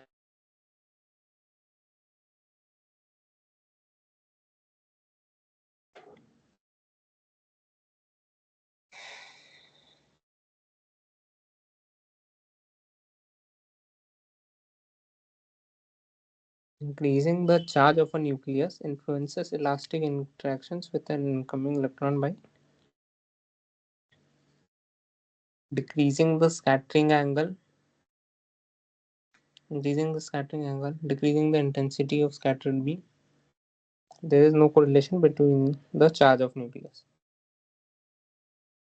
So we know that if the nucleus has a higher charge, the interactions will be more stronger with the incoming electron.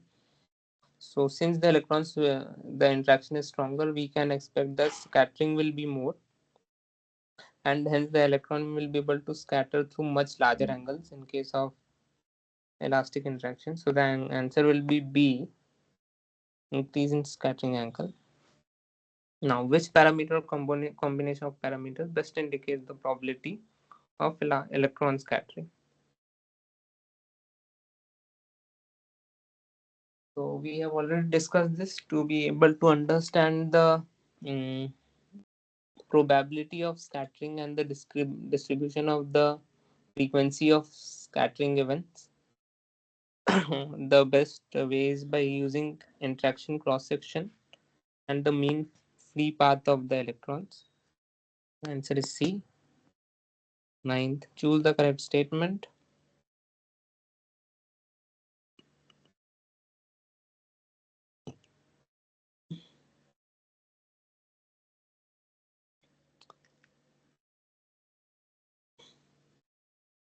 So here the answer will be C.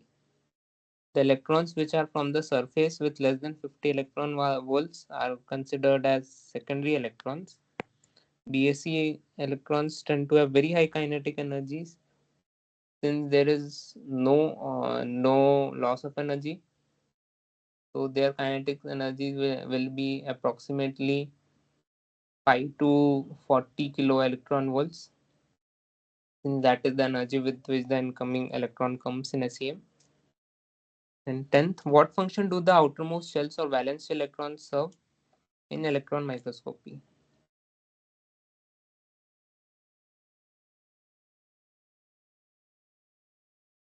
We know that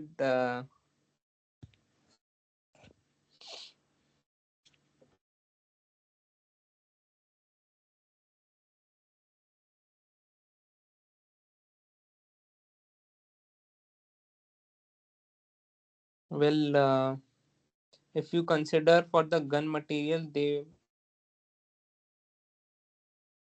concerned with the information we get about the specimen and not about the details of the microscope.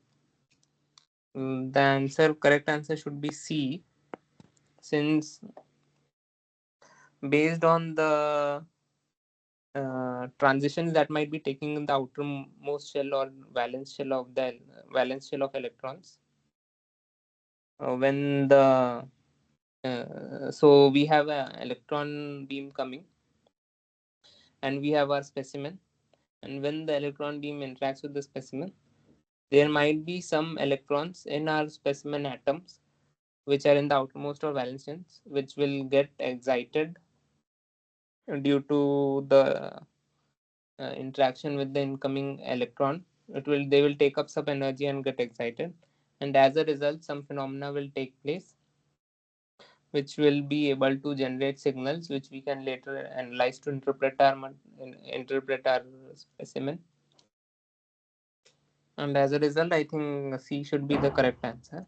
Exactly what are the signals and how they are generated for outermost shells or valence shell electrons, this will be covered in the next lecture. But briefly, I'll tell that they are related to excitations and de-excitations in the atom, which can give signals based on electrons getting emitted or some other uh, or some X-rays of different energies getting emitted. Then scanning the SEM provides information about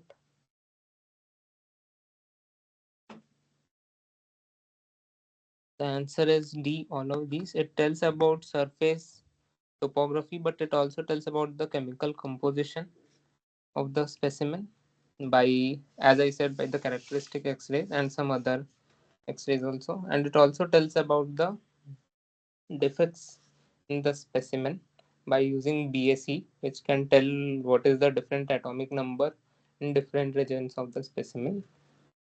So from that you can tell if there is a precipitate or if there is an inclusion, right? In SEM, the captured image is a,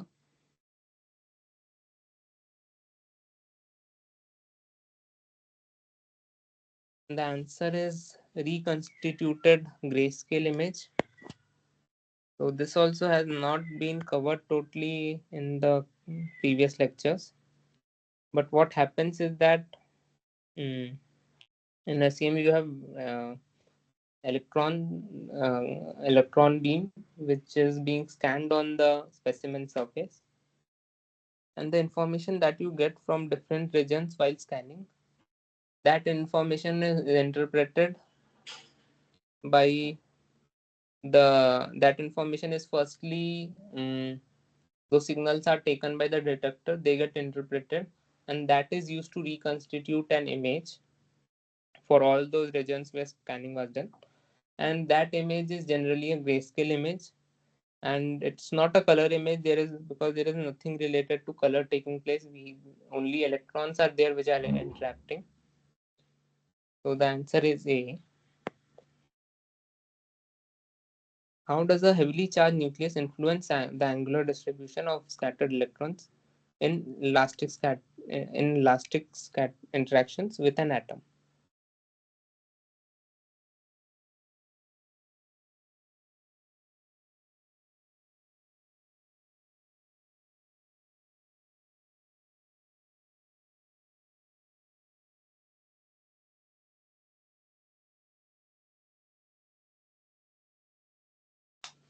So we know that if the atomic number is high, which means the nucleus is heavily charged, then the scattering will be more. Now the question is whether it will be exponential dependence or just result in high scattering angle.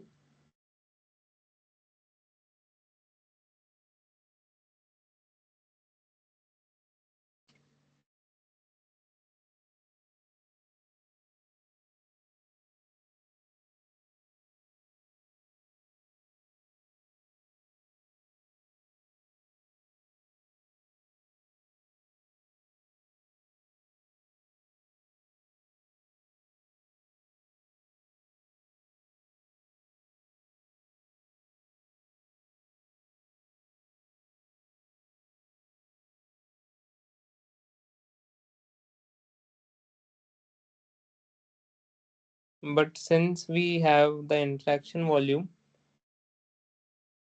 the interaction cross section being inversely proportional to the, being directly proportional to the atomic number,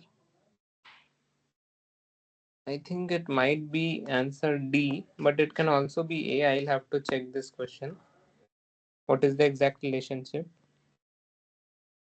Now, which one is a real concept and can be observed in an electron microscope?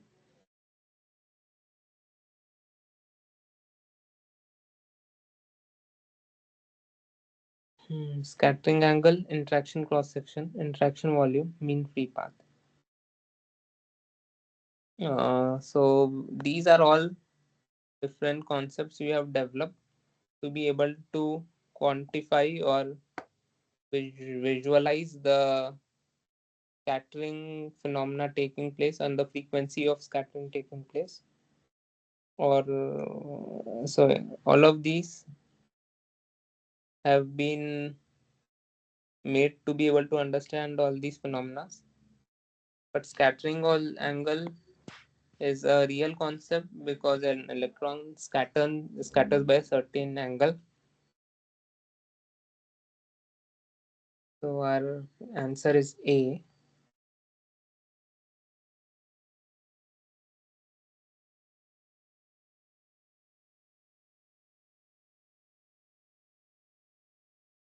Last question. Which material composition is commonly used for cold cathode emitters in FESEM? Uh, we know that we had seen that it is a tungsten tip, and it's a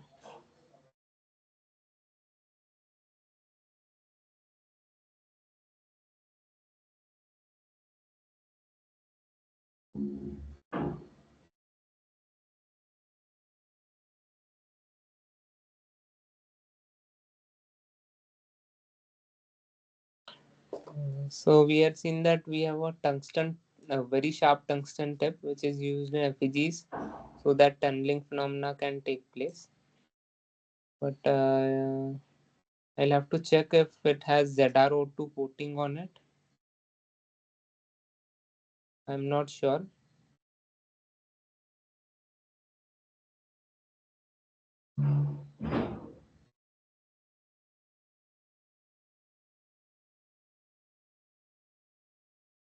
But based on the lecture notes, it might be A, though I'll have to check this also.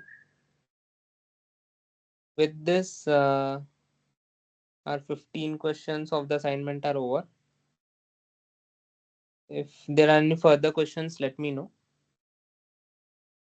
Else, I'll close the session here. Hmm. So thank you all for participating and asking questions. I'll let you know the answer to the unresolved doubts in the upcoming session. Thank you.